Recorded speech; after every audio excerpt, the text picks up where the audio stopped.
Hy is en hy bly getrou. Is julle gereed om die woord te ontvang?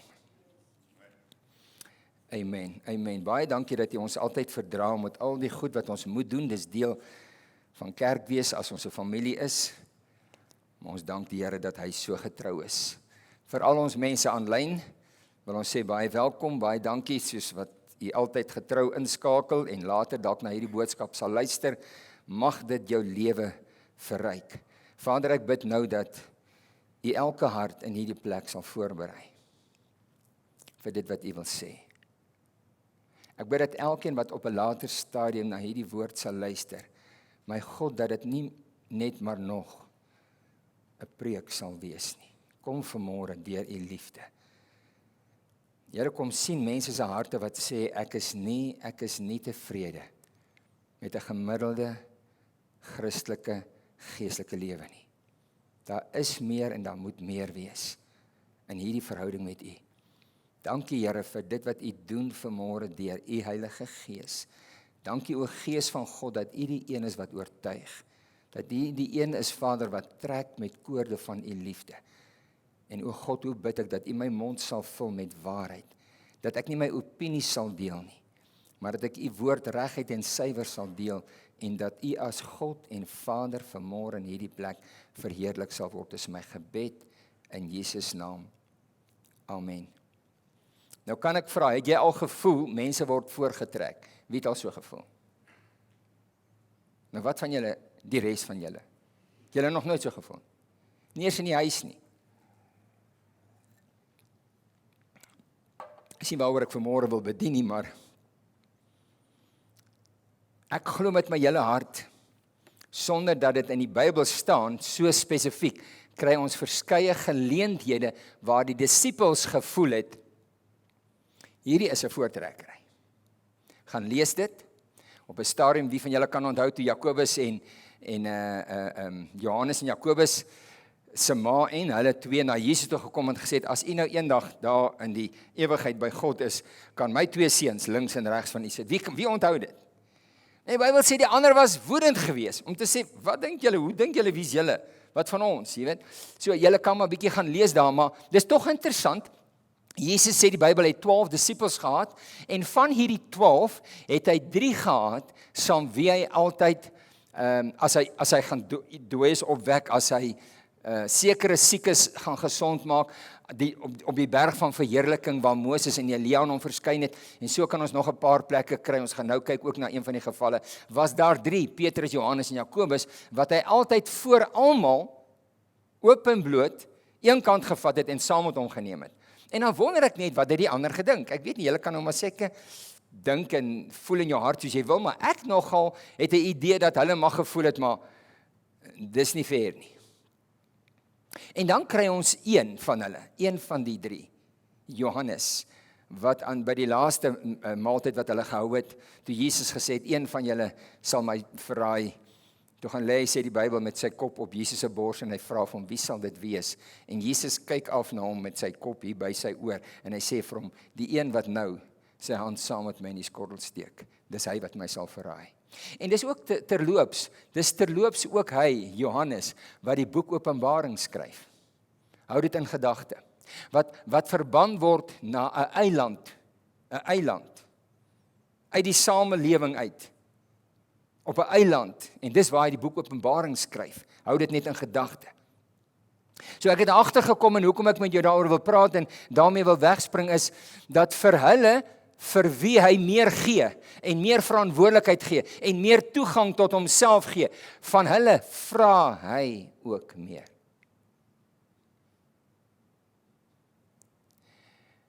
En aan die begin van hierdie boodskap wil ek vra dat jy jou gees en jou hart sal oopstel vir dit wat ek wil sê.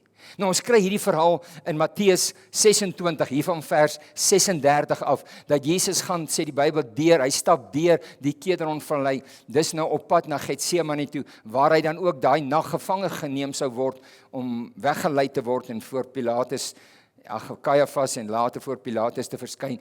En hy stap deur die Kedronvallei, en hy kom by die plek wat die olyfpers of in ons taal dan die Getsemane is. En die van julle wat al ooit daar was, sal dit dalk verstaan. En dan sê die Bybel, hy sê vir die disippels, sit hier.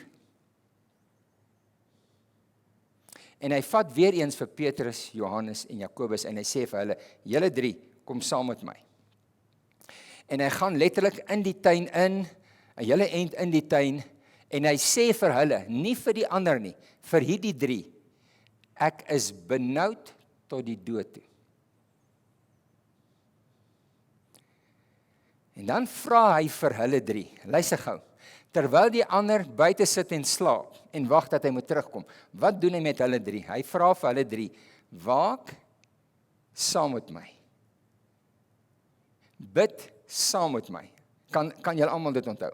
En dan gaan bid hy, so ver soos 'n man met 'n klip kan gooi. Nou, dit hang af wie dit is. Party van julle kan oor 'n rivier gooi.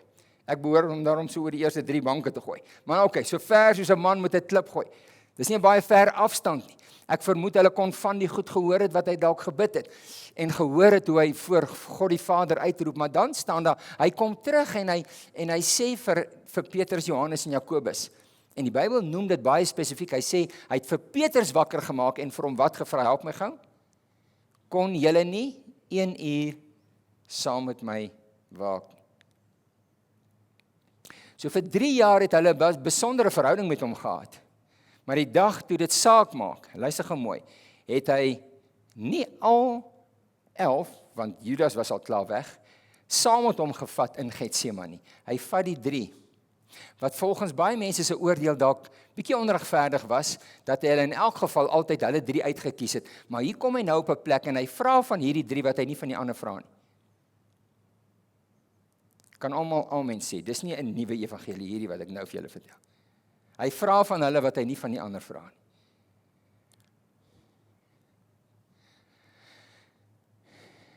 Dis tog interessant en ek sê dit met baie versigtigheid.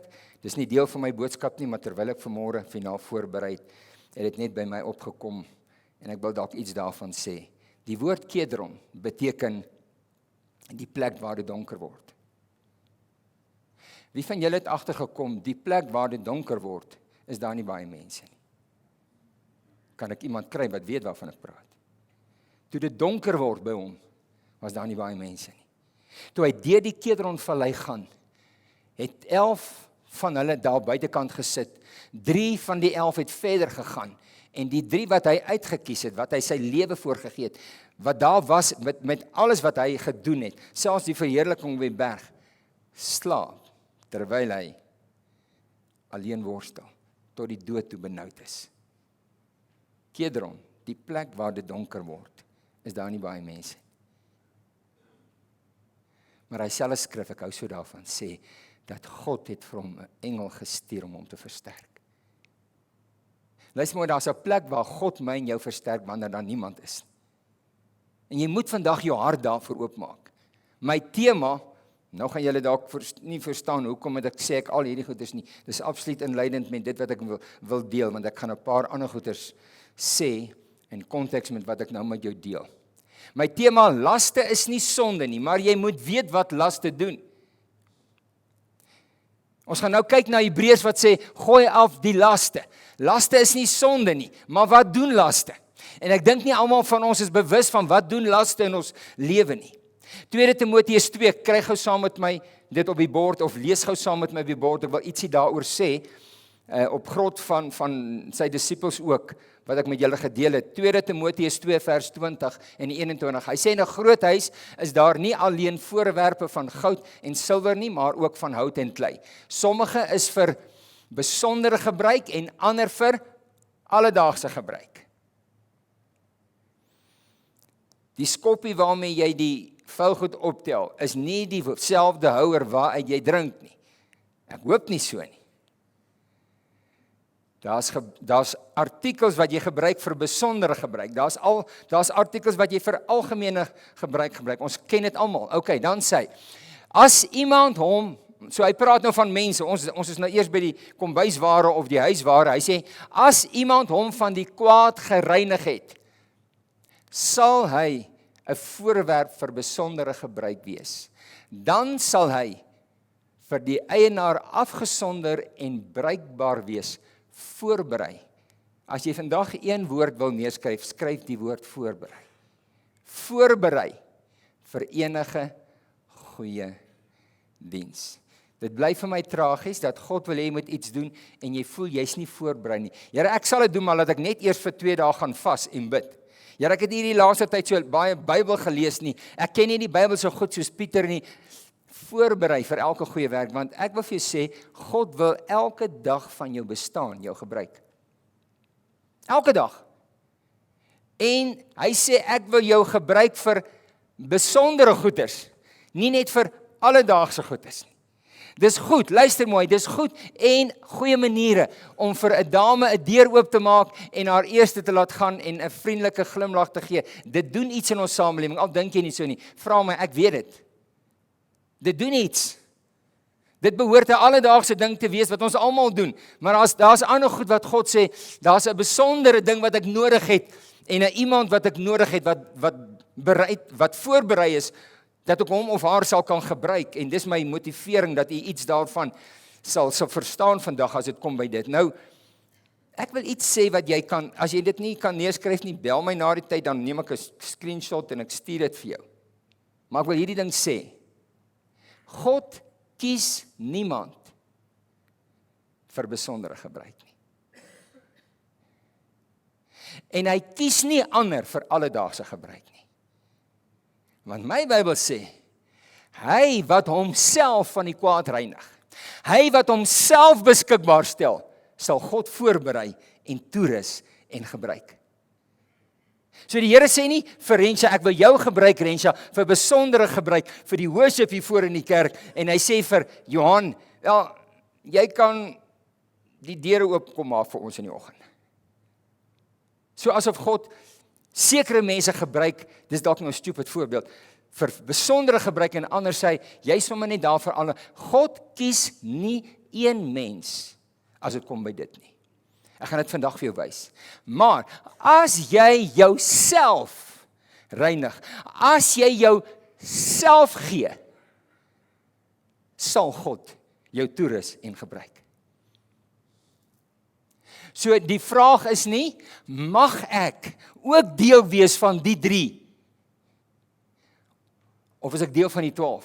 Mag ek ook deel wees van die wat vir besondere gebruik? Nee, daar's nie wie mag nie. Die Here vra die vraag, wie wil? Dis die ou wat mag.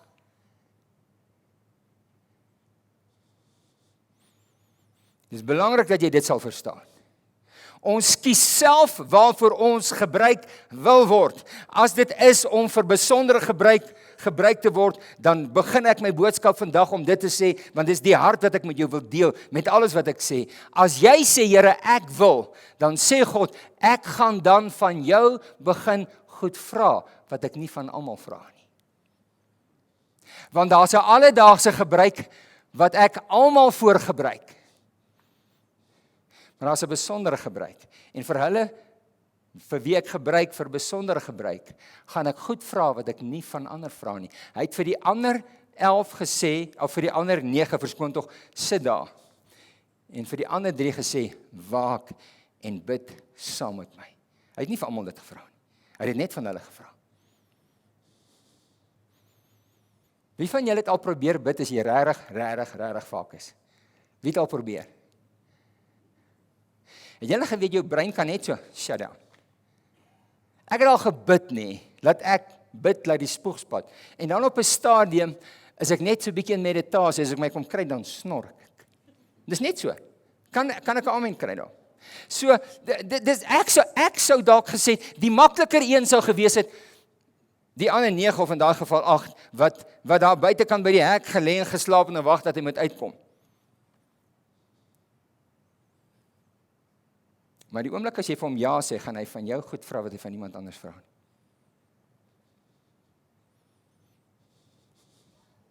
As jy net vandag dit gaan onthou, dan sal dit my baie help. 1 Korintiërs 9 vers 24 tot 26, lees saam met my. 1 Korintiërs 9, 24 tot 26, dan sê hy, en praat hierso van atlete. Weet julle nie dat atlete wat aan 'n wedloop deelneem, wel almal hardloop, maar dat net een die prys ontvang. Hoe kan Jesus, hoe kan God, hoe kan die woord hierdie skrif op ons van toepassing maak? Dis nie billik nie. Almal neem deel, almal hardloop, maar net een kry die prys. Imagine hierdie hele kerk vol mense, ons almal hardloop, ons gee almal ons alles, maar net een van ons gaan dit maak. Is dit wat daar staan? Here, help my, dit kan nie daar staan, ons moet iets anders kry. Kom ek help jy en wys vir jou, dis nie wat hy bedoel nie. Die Bybel is verskriklik eenvoudig. Hy sê, hardloop dan so, dat julle, en jy kan daar in hakkie sit, jy kan dit gaan lees oor en oor en oor, dis presies wat daar staan. Hardloop dan so, dat julle almal die prys kan behaal. Almal wat aan 'n wedstryd neem, kan julle sien, hy het nou al 3 keer die woord almal gebruik. Almal wat aan 'n wedstryd neem, of deelneem, ons sê hulle self allerlei dinge. OK?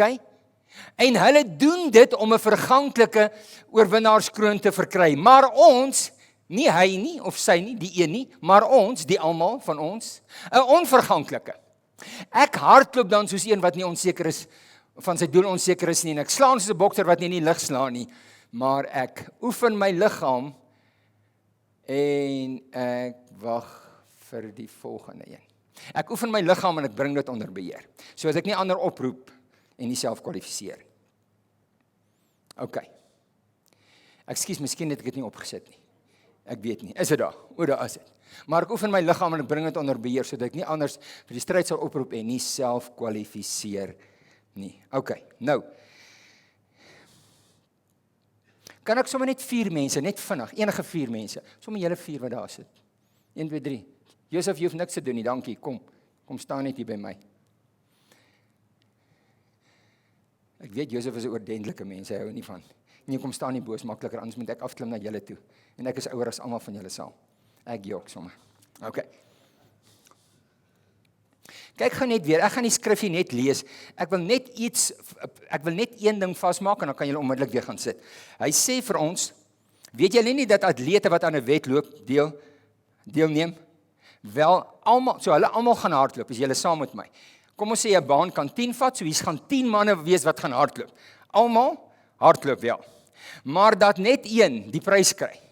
Dis hoe dit werk in real life, is julle by my. Dan sê, hardloop dan so dat julle almal die prys kry. Nou, wat is die geheim? Hy sê almal wat aan die wedstryd deelneem, almal van hulle, ons sê hulle self sekere dinge. So hy besluit, ek gaan nie die naweek saam met my maale kuier nie, hulle gaan met vakansie, ek gaan oefen, is dit reg? Hierdie persoon sê, ek gaan vir die volgende 6 maande alle suiker en alle goeders uit my lyf uitsny en whatever. Also, elkeen ons sê hulle self sekere dinge, staan dit hier so, is almal nog by my. Almal doen dit, maak nie saak wat jy nou besluit, wat vir jou nodig is, om jou die atleet te maak wat gaan wen. En die punt wat hy maak is dit. Een van hulle 10, kan jy sien, hier staan 10 mense, een van hulle 10 wat hier staan, wat nou gaan hardloop en wegspring, een van hulle het gedoen wat die ander nie gedoen het nie, het ietsie meer gedoen, en heel waarskynlik is hy dalk die ou wat dan nou die prys gaan wen. So hy sê, net een kan die prys wen, en dis hoe dit in die wêreld werk, met 'n regte reisies. Hy sê, maar ek wil hê, julle moet verstaan, daar's net 2 goeders, wat God uit hierdie boodskap vir ons wil gee. Nommer 1 is, almal neem deel. Almal ons sê hulle self sekere goed, en hier begin die ding. Doen jy wat almal doen, of doen jy wat hierdie atlete doen? Naamlik, daar's sekere goeders wat ek nie meer kan doen nie. Daar's sekere goeders wat ek nie gaan geniet nie. My familie gaan vakansie hou die naweek, ek bly by die huis, ek moet oefen, want volgende naweek is. So jy ontsê jouself sekere goeders. En hy vra, ek wil hê, almal van julle moet soos daai een wees, wat die prys gaan kry. Deur iets ekstra in te sit, wat die ander nie insit nie. Want onthou net, wie van julle kan gaan sit, wie van julle het al gesien, dit breek my hart, ek hou van daar's sekere goeders wat ek nie kan kyk nie, want dit bly vir my, dis vir my wreed en dis vir my moeilik. Dat atlete hardloop net, dat hulle werklik met 'n masjien moet meet, wie's eerste. Hierdie ou het bietjie vorentoe gelê en sy kuif is langer. En ek wat 'n bles het, verloor. Maar ons was eintlik gelyk. Julle weet dit al gesien. So hulle is eintlik ewe goed, maar net een kry die prys. God sê in die koninkryk werk dit nie so nie. Imagine, ons almal hardloop, maar net een word aangeneem, kry die prys. Dis nie wat hy sê nie. Hy gebruik die voorbeeld om te sê, nommer 1, almal hardloop. En almal wat hardloop, het besluit om hulle self allerlei dinge te ontneem. Hoekom? Terwille van die prys wat hulle wil kry. Maak dit sin, ek hoop so. Dis wat hy wil sê. Dis nie hierdie storie van ons almal gaan hardloop en ons doen al hierdie goeders, dan gaan net een van ons dit maak nie. Amper sê ek nou iets wat baie lelik sou gewees het. Ek wou net gesê, ek weet ek gaan dit maak, ek weet nie van julle nie. Natuurlik. As jy wegspring en wonder of jy gaan wen, sal jy nooit wen nie. Almal spring weg met ek gaan wen. En dan kyk jy hulle en sê julle is 10 ouens, julle kan nie almal wen nie. Maak nie saak jy ek gaan wen. En dan wen 9 nie, net een wen. Maar dis die gesindheid wat ons moet hê. Dis al hoekom ek dit gesê het. Dis nie arrogant nie, ek maak net 'n joke. OK. Nou, hier kom die skrif wat ek wil lees. Hoeveel tyd het ek nog? Kyk gou saam met my. Hebreërs 12 vers 1 tot 3 sê in die nuwe vertaling. Hy sê terwyl ons dan so 'n groot skare geloofsgetuies rondom ons het. Hy praat nou van, ons is nou by Hebreërs 12, nou in Hebreërs 11 het baie van julle dit gesien. Hy praat van al die geloofshelde, van letterlik van Abraham af en van almal dwars deur en hier nog en al die geloofshelde, hoe hulle wat gedoen het, geglo teen hoop op hoop geglo, al die goeders gedoen het en hierso van vers 36 af wil ek vir jou sê, as jy gaan lees daar, jou hare rys om te sien wat mense, vers 33, wat hulle bereid was om te doen, hulle is in stukke gesaag. Vrouens was bereid om alles te verloor, solank hulle in die geloof net kan vasstaan en al die verskriklike goed. So al hierdie geloofshelde van Hebreërs 11 sê, is ons toeskouers. En hulle getuienis moedig ons tot vandag toe nog aan. Weet julle wat doen skares? Wat doen hulle? Hulle cheer jou. Hulle skryf jou, dis nog net 20 meter of net, jy kan dit doen. Ken julle die storie? Nou, wat die Bybel vir ons sê is, ons het 'n hele skare geloofsmense, wie se stories vir ons vertel is, om vir ons aan te moedig om te sê, jy kan en jy sal dit maak. Hou aan, druk deur. Terwyl ons so 'n groot skare van geloofsgetuienis rondom ons het, laat ons elke las afgooi. En die sonde. Wie sien hy maak om verskil tussen 'n las en sonde? Hy sê nie die laste van sonde nie. Elke las, en die sonde wat ons so maklik verstrik. Nou ek wil nie vanmôre oor die sonde praat nie. Ken julle die seentjie wat by die huis gekom het, toe vra die pa vir hom, waaroor die predikant gepreek? Toe sê hy, ek weet nie, maar hy het oor sonde gepreek en hy's baie erg daarteen. Dis al wat hy kan onthou van die preek. Die predikant het oor sonde gepreek en hy's baie erg daarteen. So ek gaan nou nie vanmôre oor sonde praat nie. Ek wil ietsie met jou deel oor die laaste gedeelte van hierdie boodskap oor laste. Laat ons dan elke las afgooi. Hy sê as jy 'n atleet is en jy wil hierdie reis klaarmaak, gaan dit nie net oor sonde in jou lewe nie. Verseker is dit so. Maar hy sê ons moet in die eerste plek, hy noem dit ook eerste, gooi af elke las. Gooi af elke las. Wie hardloop lekker? Wie kan lekker hardloop? Neil, kom jy gou hierso en kyk. Asseblief man. Net vinnig. Ek gaan niks vir hom doen nie.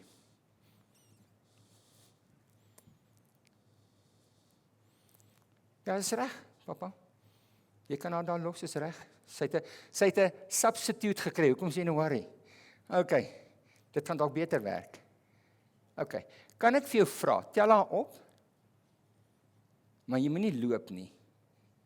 Tel haar op en dan hardloop jy net tot daar by die einde van die hardloop. Nie loop nie, Neil. Jy draf. OK, sit haar neer. Nou hardloop jy terug. Was dit makliker sonder haar of met haar? Dankie Neil vir jou eerlikheid. Hy sê dit was definitief makliker sonder haar. Gooi af as jy 'n atleet is en jy wil met 'n weight hardloop, gaan jy nie ver kom nie. Jy gaan dit nie maak nie. Dankie Neil, julle kan gaan sit. Gooi af elke las. Nou, as ek net daaroor kan praat, kan ons seker die hele dag, elkeen kan sy eie storie vertel rondom dit.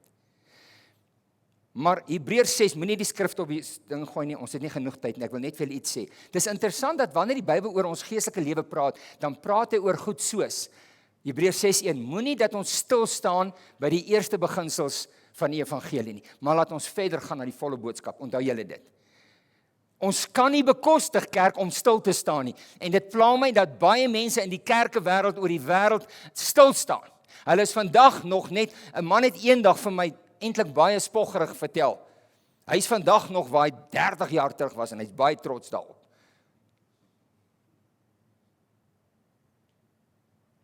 Dis nie volharding nie. Dis eintlik stagnasie, noem die Bybel dit. Moenie dat ons stil staan nie. Romeine 12 kom iets en ek wil hê jy moet vandag dit verstaan, anders gaan jy die core van hierdie ding nie verstaan nie. In Romeine 12 dan sê hy, die ou vertaling sê, gee julle liggame as lewende heilige offers wat vir God aanneemlik is. Hy sê, want dit is julle, help my, redelike godsdiens. Dis jou entry level, jou redelike godsdiens. Dis nie jou ultimate godsdiens, dis jou redelike. Dit wat ons almal behoort te doen, is om ons liggame te gee as 'n lewende offer. Hoekom ons liggame? Hierdie boodskap, dit wat ek nou met julle sê, was glad nie deel van my boodskap nie. En dit is vir my so belangrik, ek is bereid om die res uit te los, maar ek moet dit vir jou sê. Hoekom ons liggame? 1 Petrus 2:24 sê die volgende, julle ken hom, julle ken dit. Hy sê, hy self, nie 'n substitute nie, hy self het ons sonde in sy eie liggaam aan die kruis gedra. Daardeur is ek en jy wat hierso sit vanmôre dood vir die sonde en kan ons vir God lewe. Deur sy wonde is julle genees. Hy het self, luister mooi, my sonde, hy self het dit in sy liggaam aan die kruis gedra. Hoekom soek hy jou liggaam? Help my. Dit wat die Here vanoggend my gedeel het, besef ek is so eenvoudig, maar so dinamies. Hoekom soek hy jou liggaam? Gee julle liggaam aan hom. Hoekom soek hy jou liggaam? Want jou liggaam gaan aan die einde van die dag maak dat daar tussen jou en God of 'n wig ingeslaan word en jy gaan die ewigheid mis. Nie al die ander goed is in jou liggaam gaan dit wees. As jy jou nie jou liggaam vir hom kan gee nie, want weet jy wat? Hy het sy liggaam vir jou gegee. Is iemand by my? Ek gaan dit nou vir jou wys. Hy het sy liggaam gegee, daarom vra hy jou liggaam vir jou. Net vir iemand wat wil weet, dis die moeilikste ding om vir God te gee, nie jou geld nie. Dis nommer 2, jou liggaam, jouself. Weet jy hoekom? Want Satan weet dit. Die Here deel met my, en dit moet ek vir julle lees. Hebreërs 10:5, kyk gou saam met my Hebreërs 10:5. Ons gaan vinnig nou beweeg. Hoekom jou liggaam? Ons wil kom by laste. Hy sê daar, daarom sê Christus met sy koms in die wêreld. Julle weet nou waar is ons nou. Dit is nie diereoffers en graanoffers wat u wou hê nie, maar die liggaam wat u my as God en Vader gegee het. Wat het God gesoek? Sy liggaam. Wat sê Romeine 12 sê, soek God vandag nog van my en jou? Ons liggaam, is dit reg? Want hy het self ons sonde in sy liggaam aan die kruis gedra en daarom kan ek en jy vandag oor sonde heers. As ons nie daai ding verstaan nie. Kyk gou wat sê hierdie skrif. Dis 'n skrif, as die Here wil, gaan ek binnekort daaroor bedien, want dit wat die Here met my oopgebreek het, kan ek nie vanmôre hier sê en ek gaan dit net lees. 1 Petrus 4 vers 1 en 2. 1 Petrus 4, hy sê, omdat Christus dan liggaamlik gelei het, moet julle ook met die gedagte wapen dat wie liggaamlik gelei het, luister, met die sonde afgereken het. As jy nog nie verstaan wat dit beteken om jou liggaam vir God te gee as 'n lewende heilige offer, as jy nog nie in jou liggaam gelei het nie, en terloops, ek praat nie hier van siekte nie. Asseblief, ek hoop iemand verstaan dit. Die woord siekte kom nêrens daarvoor nie. Lyding omdat jy siek is nie. Nee, hy sê, wie liggaamlik gelei het het met die sonde afgereken. Vir die res van sy aardse bestaan word sy lewe, dit is Jesus, nie meer beheers deur menslike begeertes nie, maar deur die wil van God. Volgende skrif. O nee, dis nie daai nie, dis nie daai nie. Okay, so wat sê, wie liggaamlik gelei het met die sonde afgereken. Kom aan, wie van julle kan met eerlikheid sê, want as jy nie dit verstaan nie, gaan jy nie die woord verstaan wat ek nou vir jou wil gee oor laste nie. Wie van julle het agtergekom, jou grootste vyand is hierdie lyf van jou wat sê, regtig nou? Wat is so verkeerd daarmee om? 'n man sê 2-3 weke vir my terug, Herman, ek wil net vir jou vra. Nou as iemand dit vir jou vra, hy weet en sy weet voor die Here wat is die antwoord. Hulle wil net hê jy moet iets anders sê. Sê net vir my, is dit so verkeerd as ek sal? Wie het al daai ding gehoor? Come on, wie het al gehoor? Dis jou lyf wat praat, man. Dis jou lyf wat praat. Jy weet dit. En as ons liggaamlik kan lei, ons liggame vir hom gee, soos wat hy sy liggaam vir my gegee het as 'n offer en vir God sy Vader, hy sê, dan het ek vir die res van my aardse bestaan met sonde afgereken. En dan kan sonde aan my niks doen nie. Gaan toets dit. Ek is nog besig om te lees daaroor. Vanoggend het die Here dit my gedeel. Opsetlike aanhoudende sonde kan jou uit die wedloop uithaal. Jy moet dit hoor.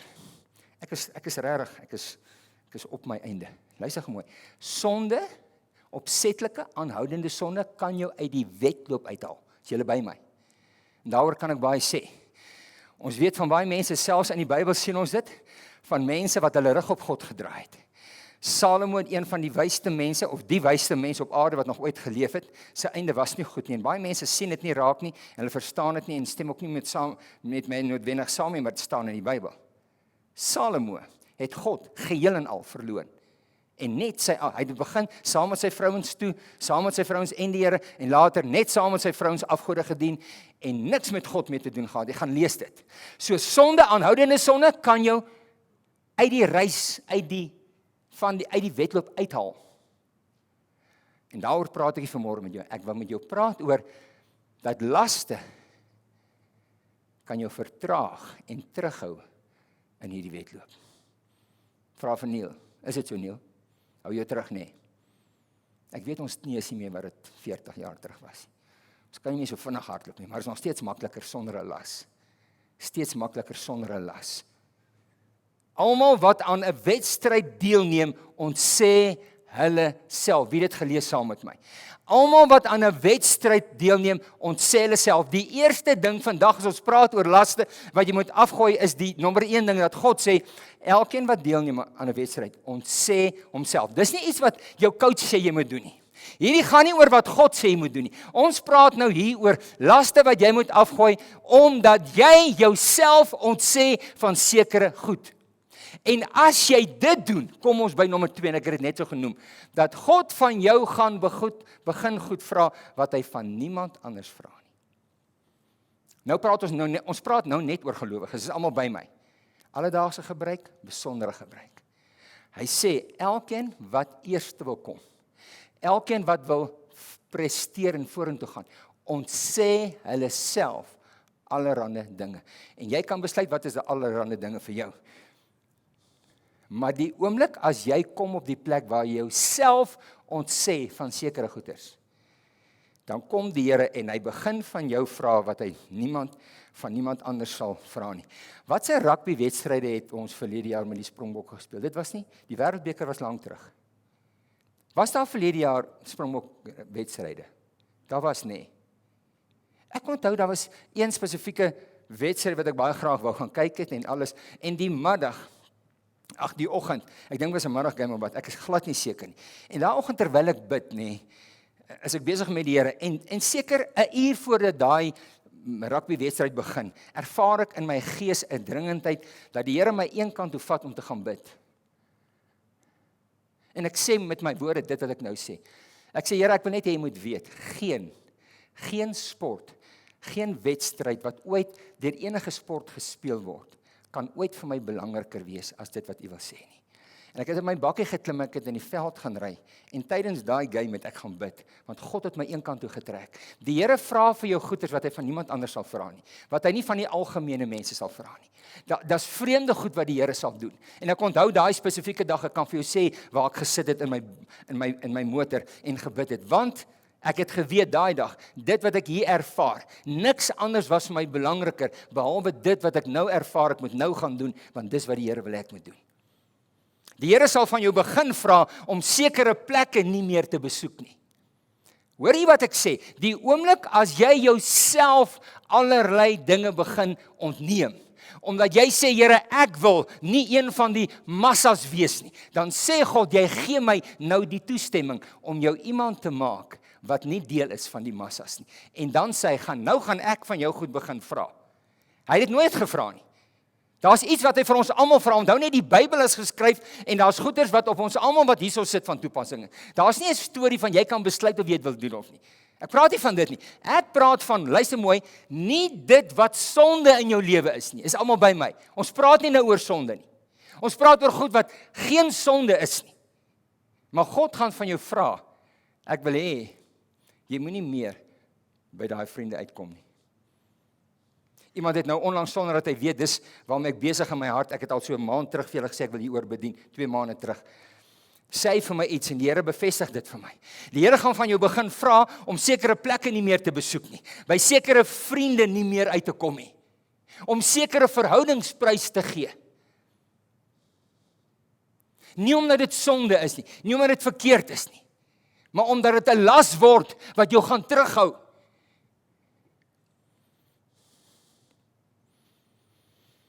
Sekere aktiwiteite gaan jy moet of afskaal of moet stop.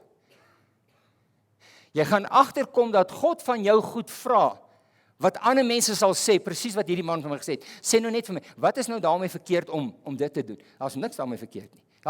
Dit gaan nie oor verkeerd of reg of sonde nie, dit gaan oor omdat God vir my gesê het, ek soek jou nie meer daar nie. Ek wil nie hê jy moet meer dit doen nie. Daar's sekere stories en goed wat God jou nie meer gaan toelaat om te kyk op TV nie. Ek weet nie hoeveel jaar terug het ons DStv afgesit nie. En ek dink as ek moet gaan kyk, behalwe die storieetjies wat Steven, my skoonseun, altyd eers vir ons ry en kyk en alles en vir ons aflaai op 'n hard drive, dat ons nou na iets kan kyk. Ek dink as ek met die tyd gaan op en ek sê dit vir 'n spesifieke rede. Daar was 'n tyd wat die Here vir my gesê het, ek wil nie jy moet dit nie, ek wil nie jy moet dit nie. Dit hoort nie in jou lewe nie. Dit gaan nie oor sonde nie. Is dit verkeerd om TV te kyk, enige iemand? Nee, ek hoop nie jy sê so nie. Hang maar wat jy kyk natuurlik. Maar daar sekere goedes wat die Here van my gevra het en ek kan vir jou vandag sê, ek is nie bereid om te kompromie op dit nie. Sekere boeke wat hy vir jou gaan sê, jy kan nie meer lees nie. Ek onthou vir 'n vrou wat ek eendag moes gaan help het, omdat haar man met my gepraat het, omdat sy al hierdie love stories lees, en dan sy in 'n gat van depressie, omdat haar huwelik nie so lyk nie. Wie van julle weet dat daai boeke word geskryf, en alles werk altyd uit op skrip, en in die boeke alles, en real life werk dit so 'n bietjie anderste. Miskien gaan die Here vir jou sê, hierdie goed, pak dit weg. Ek wil nie hê jy moet jouself meer daarmee voed nie. Ek wil nie meer hê jy moet jouself daaraan blootstel nie. Ek het beter goed. En ek wil vir jou sê, ek wil iemand aanmoedig vandag om te sê, die oomblik as jy op daai plek kom, gaan jy agterkom, jy het nie min nie, geen behoefte meer aan daai goed nie. Jy het gesê ja, jy het jouself allerlei goeders begin ontneem, omdat jy hierdie atleet wil wees wat hierdie reis gaan wen. En God sê, omdat jy dit gedoen het, sal ek van jou goed begin vra, wat ek van niemand anders vra nie. Net omdat jy gesê het, jy wil. Ek hoop ek het meer as een persoon wat vanmôre sê, ek meld aan, Here. Ek meld aan. Sekere aktiwiteite wat hy gaan vra, skaal dit af, stop dit. Nie omdat dit sonde is nie, maar omdat dit laste is wat jou gaan weghou van 'n volgende, dieper dimensie en vlak van verhouding met God. 'n Man deel nou met my en ek probeer dink wie dit was, want ek dink nie hy sal my kwaadlik neem as ek sy getuienis vertel nie, maar ek kan nog glad nie onthou nie. Dis nie baie lank terug nie. Kom 'n man na my toe, hy sê vir my, Herman, weet jy wat, die Here het iets vreemd met my gedeel. Hy sê oor my alkoholgebruik. Hy sê ek is nie iemand wat te veel alkohol gebruik nie, ek het nog nooit. Hy sê maar die Here kom na my toe en hy deel met my en hy sê vir my, ek wil jy moet alkohol uitsny uit jou lewe uit. Hy sê, en ek het daar 'n besluit geneem, en op daai stadium sê nou maar, is 3 maande, 6 maande, ek weet nie. Hy sê, ek het nog nooit weer my mond aan alkohol gesit nie, en die wonderlike is, dit is bevrydend, en ek mis dit glad nie. Hoor iemand wat wil sê, is dit verkeerd om alkohol, is dit sonde om alkohol te gebruik? Ek hoop nie iemand gaan jouself nou, niemand sê niks nie. Nee, dis nie sonde nie. Dis nie sonde. Maar ek wil vir jou sê, daar's goed wat God vir jou gaan vra, net omdat jy sê, I want to run the race, I want to finish well. Ek wil elke dag, op elke plek waar ek leef en beweeg, altyd gereed, om nou deur God gebruik te word. Ek wil nie dat laste en goed my terughou, en my moeg maak nie. Onthou jy wat sê, is dit nie interessant toe hy gesê het, gooi af al die laste, en dit, dan sê hy, en hou julle oog op Jesus Christus, die begin en die volëinder van jou geloof. Ek wil vandag 'n stelling maak om vir jou te sê, laste maak dat jy jou oog van God afhaal. Nie net sonde nie, laste. Maak dat jy jou oog van God afhaal. En jy verloor hoop, en jy verloor fokus, en jy verloor jou geloof.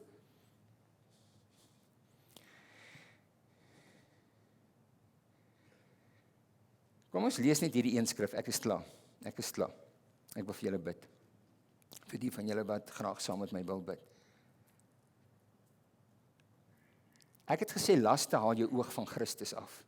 Die begin en die volëinder van ons geloof. Kyk net wat sê 1 Timoteus 6:10 hier, van seker een van die bekendste skrifte in die kerk, wat baie keer verkeerd gebruik word. 1 Timoteus 6:10 praat hierso van, geldgierigheid is die wortel van allerlei kwaad. Nou, kyk, vergeet nou eers geldgierigheid, maar kyk gou wat sê daar. Kyk na die las, kyk of jy die las kan raak sien. Hy sê, party het geld nagejaag. Nie gebruik nie. Is jy iemand van julle wat nie geld nodig het nie? Gee dit vir my as jy dit nie nodig het nie. Ons het almal geld nodig. Hy praat hierso van to pursue money. Terwyl God gesê het, we must pursue him. Spreek ek dit reg uit? Dis nou as ek wil Engels praat en ek kan nie behoorlik Afrikaans praat. Luister mooi. Ons moet God najaag. Hy sê, party het geld nagejaag. Kan jy die las sien? En wat het gebeur?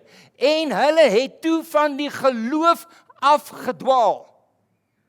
Jy kan nie jou oog op geld jaag, sit en jou oog op Jesus Christus, die begin en die volëinder van jou geloof. Jy kan dit nie doen nie.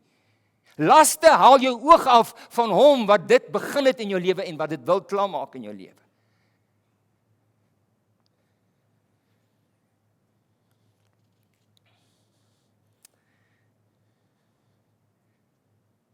Ek wil vra dat julle almal net julle oë sal sluit. Kom ons sluit net ons oë vir 'n oomblik.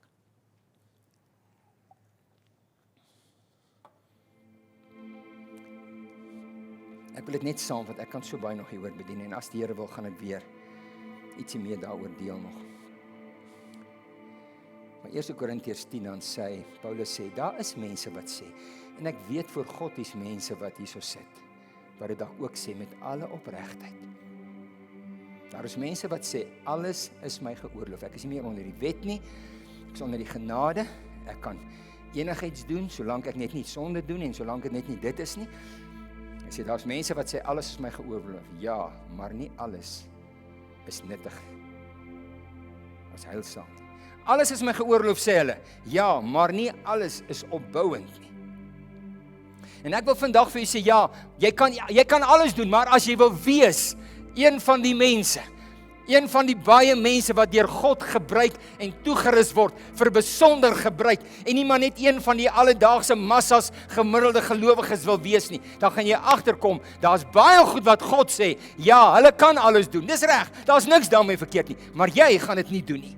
Dis nie nuttig vir jou lewe nie. Dis nie opbouend vir jou verhouding met my nie. Dit is nie iets wat jou nader aan my gaan bring nie. Dit gaan jou wegtrek en jou aandag en jou liefde en jou kommitment van my af kom steel. Kry klaar daarmee. Los dit. Maak jou los. Gooi hierdie las af. En ek wil nie vir almal bid vanmôre nie. Maar ek bid. Miskien is daar een mens wat wil staan. Sê Here, almal wat deelneem, ons sê hulle selfsekere goed is. En daar's goed wat ek weet, jy praat al lank al met my, ek praat nou met jou. Dis al lank al goed wat jy weet, wat God vir jou sê, kry klaar daarmee. Hy dwing jou nie, Hy sê nie dis sonde nie. Hy sê nie dis iets wat boos is nie. Hy sê nie dis 'n las wat jou terughou en jy weet dit. Gooi dit af. Kry dit agter die rug en laat my toe om van jou goeders te vra en te sê wat ek jou sal vat na 'n vlak toe waar jy nog nie was nie, omdat jy bereid is. Elkeen wat hulle self ontneem van sekere goeders. As jy daai persoon is, dan wil ek vir jou vra, wil jy nie opstaan nie? Ek wil vir jou gebed doen. Ek wil nie almal moet opstaan nie. As almal opstaan omdat jy dit wil doen, dan is dit reg. Al wil jy net sê, Here, ek wil toelaat dat U met my begin praat om vir my te sê. En nie dat ek jou bang gepraat het oor my eie lewe nie. Ek dien die Here 52 jaar en ek dink hy het die reg daarom om sekere goeders vir my te vra wat hy heel waarskynlik nie van jou sal vra nie. Om te sê ek gaan nie tevrede wees as an ordinary Christian. As net iemand wat deel is van die alledaagse gebruik van alles wat hier rondom my gebeur. Here, ek wil vir U sê, ek maak myself los. En ek wil U die toestemming en die reg gee om te sê, Here, kom vra van my goed, wat U nie van almal vra nie. Kom doen met my, wat U nie met almal doen nie. Ek kies, Here, om 'n ander pad met U te stap. Ek kies om U meer intiem te ken. Is daar nog 'n persoon wat wil deel wees van hierdie gebed?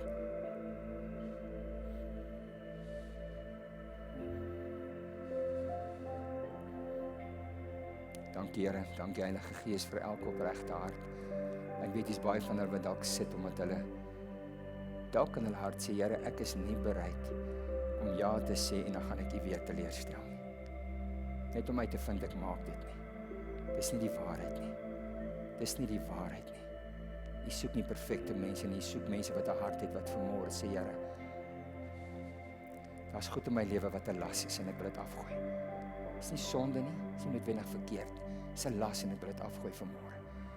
Is daar laastens nog een persoon wat wil deel wees van hierdie gebed? Ek wil vra dat jy saam met my jou hande sal opsteek na die Here toe. Here, ek kom vanmôre na U toe. En ek wil vra, Here, dat U elkeen van ons wat nou ons hande, ons harte na U oplig, hoor ons gebed, Here. Beskerm ons hart. Dat hierdie honger in ons binneste na U, o God, sal groei en sal meer word. Here, ons is nie en ons wil nie tevrede wees met 'n alledaagse, gewone lewe van die massas in die wêreld nie. Ek kom meld aan vir U. Ek kom meld aan by U. Ek kom staan voor U, o God, met my lewe en ek sal myself allerlei goeders ontneem omdat ek hierdie wedloop wil hardloop en dit wil voltooi in U naam, Here. En ek sal en ek wil die oorwinnaarskroon kry, die prys, 'n ewigheid saam met U, o God. En op hierdie aarde wil ek iemand wees, Here, wat U sal vind, of dit in die kettingwinkel is, of dit in my motor is, Here, of dit by my huis is, of dit by die skool of by die werk is, of dit in die straat is, waar ek ook al is, my God, hier is ek, gebruik my, maak my 'n instrument wat bruikbaar is in U hand, altyd gereed vir die volgende werk, o God, wat U nou wil doen in en deur my, want dis U aan wie ek behoort. Ek gee vandag my liggaam as 'n lewende, heilige offer wat vir U aanneemlik is. My God, ek gee myself, my lewe, my begeertes, my onderbewussyn, elke deel van my menswees en my bestaan, gee ek aan U, o God. Hier is ek, Here. Vat my van waar ek nou is, na 'n volgende dimensie van verhouding en diepte saam met U, wat ek gister en eergister nog nie geken het nie. Hier is ek, Here. Ek gee myself. In Jesus naam bid ek dit, Vader. En ek dank U daarvoor. Amen. Amen.